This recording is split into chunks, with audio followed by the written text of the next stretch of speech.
Est-ce que vous connaissez le point commun entre Bruce Springsteen, Bernard Arnault et Arnold Schwarzenegger? Ils sont tous milliardaires.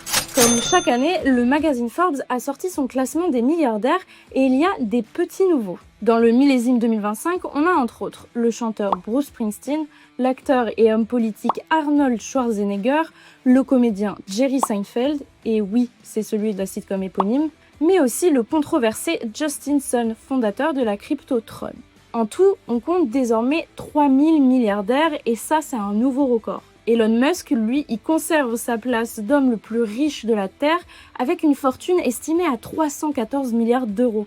Pour vous donner un exemple, si vous aviez le portefeuille du patron de Tesla, vous pourriez acheter la Joconde, cette rafale d'une valeur unitaire d'environ 78 millions d'euros, et même combler le déficit public français qui culmine à près de 154 milliards d'euros. Et même après ça, il vous resterait 157 milliards d'euros et vous feriez encore partie du club des 15, c'est celui des centimilliardaires. Ça veut dire que votre fortune se compte à 12 chiffres. Par ailleurs, il y a très peu de femmes dans ce classement. Elles sont à peu près 406. La plus riche, c'est Alice Walton. C'est l'héritière du groupe Walmart et sa fortune est estimée à 101 milliards de dollars.